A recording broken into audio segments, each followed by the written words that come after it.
Shalom shalom shalom abakunzi ba Elayo TV, nongeye kubasuhuza amahoro y'Imana mubane aho muherereye hose ku migabane igize isi. Ndabasuhuje mwese, ndabasuhuje abari ku mugabane wa Australia, shalom, abari ku mugabane wa Europe ndabasuhuje, abari muri Amerika ndabasuhuje, muri Afrika hose, imigabane yose igize isi wumve ko nkusuhuje we dukunda kubana hano kuri Elayo TV. Twagarutse umaze kubona ikiganiro ujye usharinga ku nshuti yawe ibintu bibera hano. Ibi bintu Imana babidushiza ku mutima, tukavuga ati ntabwo turabyirirwana, ntabwo turabirarana. Mwegere hafi rero, abatari bakora subscribe yikore kugira ikiganiro kigeze hano ujye uhita ubibona, kandi ujye uhita usharinga no ku nshuti zawe. Katubanze rero twasenga. Ayiwe, duhamagara imbaraga z'Imana. Ndumva bafitiye ibintu giye kubaganiriza, ibintu byiza biryoshye. Hari ibintu warugenewe, hari ibintu amatwi yawe agomba kumva. Haleluya. Hari ibintu ndi kumva warukeneye kubona no kumva. Nibyo rero tugiye kuganira. Retaya bone mose ketayaba. Shimwa wera, wakoze kuturinda, wabanye natwe uyu mwaka wose, mu kwa mbere, ukwa kabiri, ukwa gatatu, ukwa kane, ukwa gatanu, ukwa gatandatu, turi kugera mu kwa 10, hasigaye hafi mezi 2 nayo menya atageze. Mana we, ni wemeye ko abanzi lelevo ene kotabo, abanzi bacu bavugiriza impundu kunesha, watubambyeho amahema, waturokoye urupfu rukomeye, uracyakomeje, uzanakomeza. Unyemerere zotaya bonemone ata, ubane natwe muri iki kiganiro. Imbaraga z'umwanzi ndazimenaguye, toka daimoni mu izina rya Yesu. Byatwibagiza ubikubire potabo, ubikubitisha umusaraba wawe mu izina cya Yesu. Mwuka wera zopere monemonia aza tudekita boleamos ene waketa, aza tuyobore, ubane natwe muri iki kiganiro. Nyakubaha Imana kizakuzanira iminyago, tuvuge tuyobowe nawe Kristo, nituvuge twihimbaza. Ushimwe Kristo, letaya vonemo mutanga bugingo kugiye kubana natwe uwera, tuzamura ibendera ryo kunesha ry'ubutsinzi mu izina rya Kristo Yesu, amen. Ai gitare chimana, ai reka nkuongereho kubw'imbabazi zawe, ai kera waramenewe, ayaya none ubu mwihishemo, ai umujinya we Mana, amazina maraso byo mu rubavu rwawe, ai binkiza uburyo bwo, ayiwe urubanza rw'ibyaha, Mana we n'imbaraga mbiza byo bye kuzatsinda ukundi. Hari igitero nkunda kivuga ngo unyuhagira ibyaha enebone taya, mutabazi ne gupfa, unyuhagire unyuha. Imana ikweze twese imbabazi z'Imana zitugaragareho. Tugiye kuganira ku bintu byitwa karande. Karande ni iki? Ni gute wayigobotora? Se habaho karande zigiye zitandukanye, unazimenya izibaho. Ugasanga umuntu ageze mu myaka 40 ni wari washaka, hari ikibyisha inyuma. Ujya mu rugo ntiwubaka, uvuye mu rwa mbere, rwa kabiri, rwa gatatu, ugera mu kazi bakakwirukana, warakabuze, warize kandi nakutagize, ariko wapi byaranze, urakora bikanga, ugacuruza bikanga.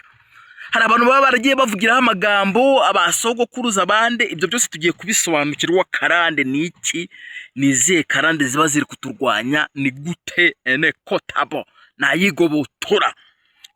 Twifashishije ijambo ry'Imana mu gutegeka kwa kabiri, hasome hagende genda mu gutegeka kwa kabiri ibice 2 umurongo wa 3, haravuga ngo igihe mumaze kuri uwo musozi. Gutegeka kwa kabiri ibice 2 umurongo wa 3, dusome mu izina rya Yesu. Igihe mumaze kuri uwo musozi uwo musozi w'ubugumbi, iyo karande yo kutabyara, yo kutabona akazi, yo kutubaka, iyo karande yo guhora wirukanwa, y'ubukene, yo gucuruza niwunguke, iyo karande nawe arega byakubera, nawe wagira icyubahiro bikakubera, ntagire umuntu uzakubeshya, nawe waba umunyacyubahiro bikakubera. Izo ni karande ziba zikwizingiyeho, ugasanga umuntu arota ayibereye mu tuzu tw'utururi twiwabo. Izo ni karande. Tugiye kureba rero uburyo wazigoboto igihe mumaze kuri uwo musozi Nekotala Stavo. Ijambo ry'Imana ritubwiye kirahagije, ni mucyamike muve muri ubwo buzima buciriritse, muve muri ubwo buzima butagira ishusho, muve muri ubwo buzima bwo kwizengurukaho. Iri ni ijambo Imana yari bwiye Abisiraheli bari ku musozi Seyiri. Imana muribuka uburyo yari bakuye muri Egiputa. Noneho ngo ubundi ngo bagombaga kumarayo imyaka ingahe? Bagombaga kumarayo imyaka 400, ariko bamarayo imyaka 430. 30 yiraniye ya karande ni y'uruzi ruzenguruko, kwizengurukaho, ukabura icyo wakora, ugakora bikanga. Urumva mbese ukomeza bakaba mu ruzerero, nicyo byari bivuga, nicyo byashaka kuvuga tala anamotayabo. Ariko yumaze kwisobanukirwa ukavuga ati ubu buzima ntabwo ari bw'Imana yandemeye, ni ukubita ibisekuruzo by'iwanyu, ubundi ukabivamo ukavamo. Hari abantu barota, ugasanga abantu bararota, bari kugenda barota, akarota ari mu kazu k'akaruri, ugasanga ari iwabo, kandi mu cyaro, ugasanga iwabo ni mu cyaro hirya, nta nubwo bakihaba barasenye, akarota ariyo. Gusaga yirotera ubwo buzima, ariko ujya ibinyama, ariko ujya ibiki. Izo ni karande ziba zikuriho, karande zo kudashaka, karande zo venemo keta, zo kugumirwa, karande zo kutabyara, karande zo kutabona akazi, karande uzasanga nta muntu wanyu wakwiga, nta muntu wanyu watega indege. Izo zose ni karande, ni ukubaho mu buzima bwo kwizengurukaho. Izo zose murihanganira amashusho nari kuza, ariko ndi kugenda mbikora. Izo zose ni karande, kubaho mu buzima bw'uruzerero. Wumvishe? Ugasanga ugera nta muntu iwanyu urangiza imyaka 35, bagera kuri 34 bagakenyuka. Ugasanga nta mukobwa washaka batamuteye inda, numaze mu rugo kabiri ugahita, numaze mva bagahita bamwirukana, nta wakubaka. Ibyo biba bishatse kuvuga iki?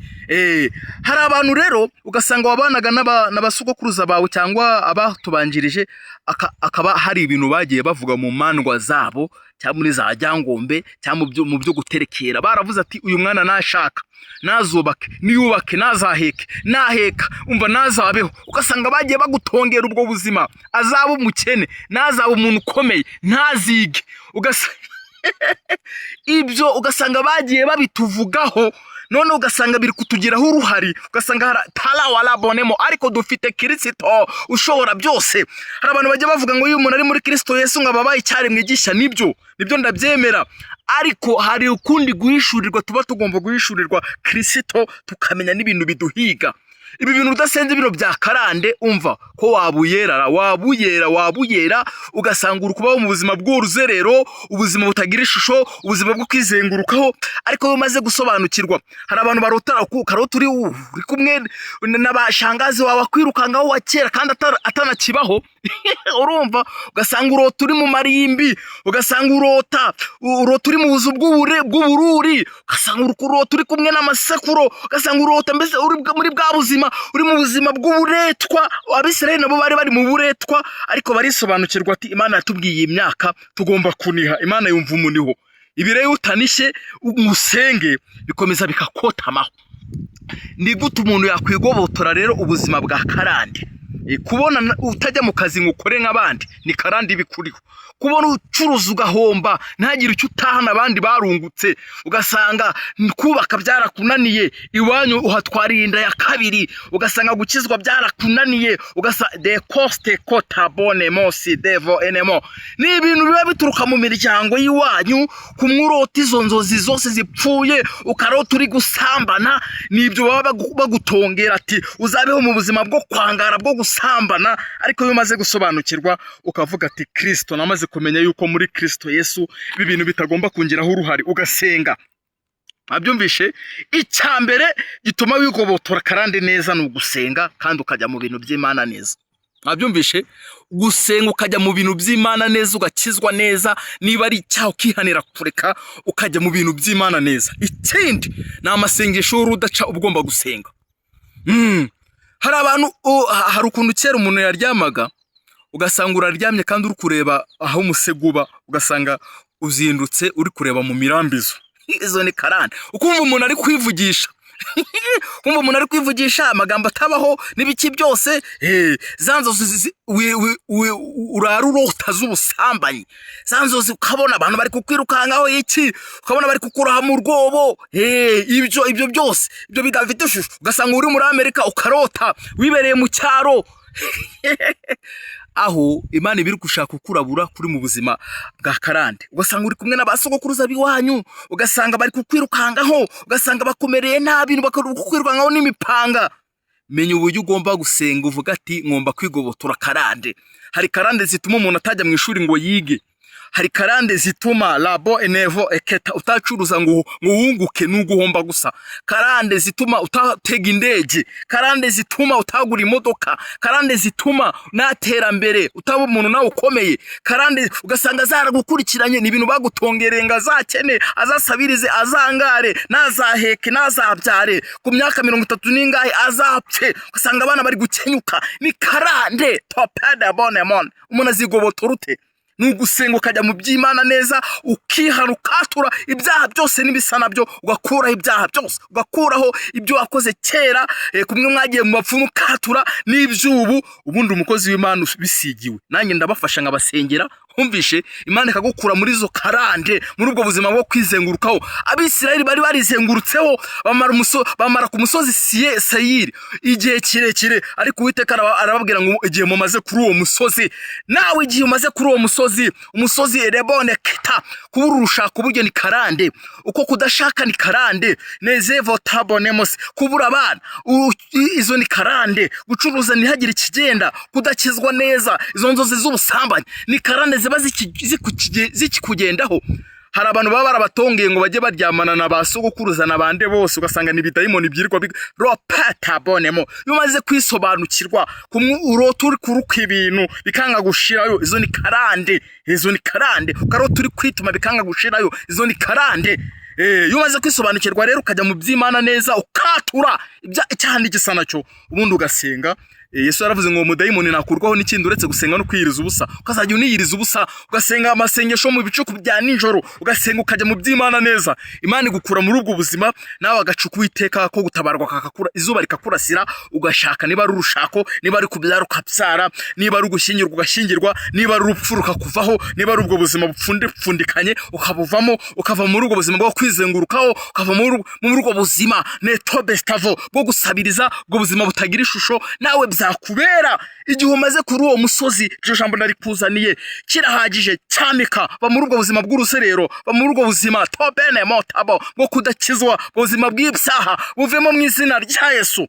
Nibutse umuntu ushaka gukizwa akakira Yesu umwami n'umukiza, kugira Yesu amukure muri karande. Nimero yanjye ni 0788 414 998 4. Va mu byaha, Yesu agukure muri karande, agukure muri ubwo buzima bwo gupfundapfundikanya, bwo kwizungurukaho rebo enemoketa. Ubundi wagera mu by'Imana ugakizwa neza, ugakorera Imana nk'uzapfejo ibyaha byose waba warakoze. Ijambo ry'Imana rirambwira ngo naho byaba bitukura tukutuku, Imana irakweza ikaguhindura nka sherege netobestavo. Ijambo rikambwira ngo nimwemera mukumvira muzajya ibyiza byo mu gihugu, nimwanga mukagoma inkoti izabarya. Hunga udapfa inkoti itakurya, korera Imana nk'uzapfejo uhunge inkoti itakurya. Ubundi zaketabo Imana igukure no mu burwo buzima warurimo bohewemo enebo ataya. Abisirayeli nabo bari babohewe enebo enestavo mu buretwa, ariko Imana yumva umuniho ibakuramo. Imana ibaho umugisha. Iryo jambo ry'Imana niryo ryari riri ku mutima wanjye, no kubasobanurira ibyo bintu bya karande, ko nizo ziri gutuma utagera muri Kanani yawe, utagera muri destiny yawe. Rero icyo kintu nicyo cyonyine cyagushoboza kujya muri Kristo neza, ukatura cyane igisa nacyo, ubundi Kristo akakubabarira, akakudebo enekotabo, akakumurikishiriza umucyo we. Urakoze Kristo. Ijambo ryawe riherekesha imbaraga n'imirimo n'ibitangaza. Aba bantu bumvishe nedoveze ketabo, ukuri kw'ijambo ryawe bagahindukira, ubagirira ibambe, abihanye, abatuye neze ketabo, Mwuka wera abakurure neze kotabo, uganze imitima y'abantu bose. Urakoze kubanya natwe Kristo mu izina rya Yesu, amen. Amazina nitwa Imana Karamadeo. hano ndi kuri Elayo TV, musharinge no kubandi bumva ubutumwa bwiza. Utari wakora subscribe yikore tujye tubana. Abantu bashaka kujya muri groupe abanyamwuka, ni groupe dusengeramo ibaha ibihe byiza, ibaha abana b'Imana baherere mu bihugu bitandukanye ku isi Yesu yose. Nimero yanjye ni 07 netaya ketabo 07 414 994 07 414 994. Nimero yanjye niyo turayipininga no munsi muyibone. Kristo shoboza aba bantu bafashe umwanzuro yo kugira ubavane muri karande, bakure mu buzima bwo kwizengurukaho mu buzima bubi, ubashoboze abari mu byaha ubakuremo. Iri jambo rekeresha imbaraga ene kotabo n'imirimo n'ibimenyetso rikure taya vose ketabone motaya rikuzanira iminyago. Kristo tugushimiye ne ketabone mose kubanye natwe daimoni muhozi ndamutwitse mu izina rya Yesu. Urakoze kubanye natwe Kristo. Iri jambo rekeresha imbaraga n'imirimo n'ibimenyetso rikuzanira iminyago mu izina rya Kristo Yesu. Amen. Shalom shalom shalom. Amen.